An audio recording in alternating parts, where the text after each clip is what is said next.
Every single story has something to say regardless of how great or poor it may be perceived by an audience. Things may be messy, edgy, or nonsensical at times, however making a complete story in any form takes a lot of work to bring into reality. Which brings me to Tokyo Revengers, a series that stirred up a lot of discourse thanks to its peachy ending and questionable character direction. I originally jumped into this story during its later arcs and kinda rolled with it without really seeing where everything started.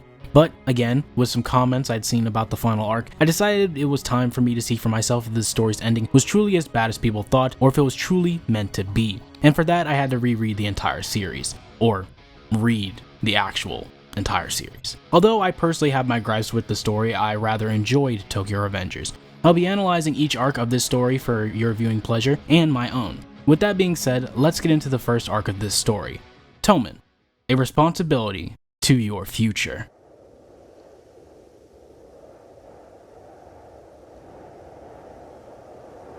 The opening chapter gives us a clear picture of our main character Takemichi, who isn't in the best place of his life. As a deadbeat adult living in an apartment, it's clear he doesn't take care of himself. To put it bluntly, he's kind of a bum. He lives with frustrating neighbors, has a dead-end job, and nothing to aspire to, establishing him as a passive, spiteful character who doesn't have any intention of taking initiative in his life. Funnily enough, this lifestyle and mindset leads to his meeting with the story's most important aspect: time travel.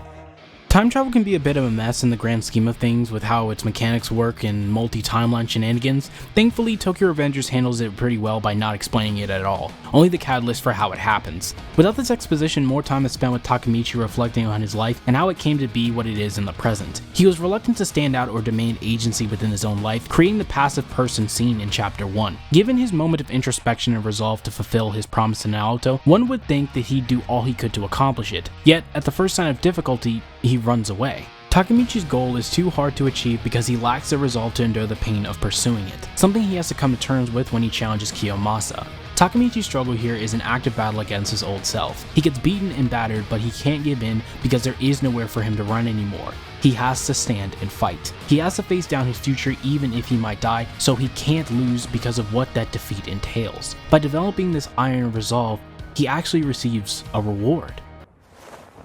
お前本当に中学生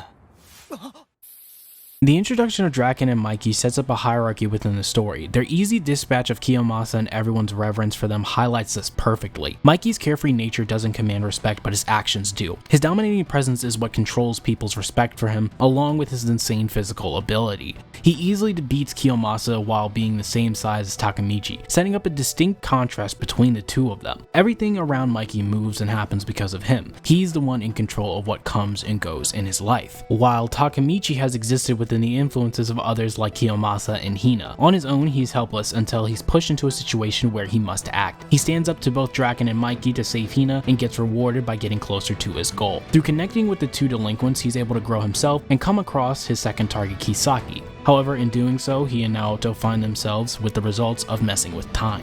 Takemichi's interaction with Akun is a mixture of his past and present actions. He prevented Akun from being arrested in the past, saving his future, but meeting him in the present seals his fate. The two friends were direct mirrors, having started as delinquents, taking different paths to reach their mutually terrible lives. Takemichi's criticism of Akun shows how much they have separated and changed. Akun's talk of the past is his way of trying to change something that can no longer be changed. He's caged by his decisions, and the only way out of his tragic life is death. As a result of this tragedy, death weighs heavy on Takemichi's shoulders. It's what pushes him forward to want to save everyone. In order to acquire that, he needs to get over his first hurdle in the form of Mobius. Mobius's heinous actions get them targeted by Toman, however it's these actions that lead to Draken forcing Mikey to apologize. Here, the message of the arc could be described in one word: responsibility. The responsibility of taking up for your life and actions along with their consequences.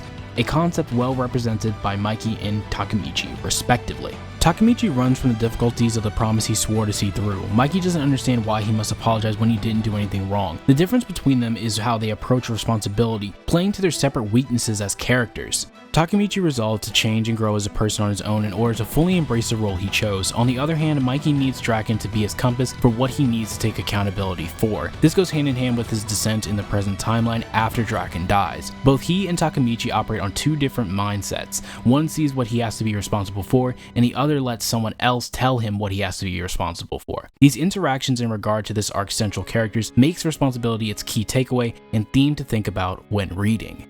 The Toman arc gives a nice introduction for what's to come through the characters, a main objective for the story, and established dynamics between said characters. It does what it needs to do, leaving further development for what's to come without giving up too much information or making things too complicated early on. I'm falling in love with Tokyo Revengers all over again, and I can't wait to enjoy more of it.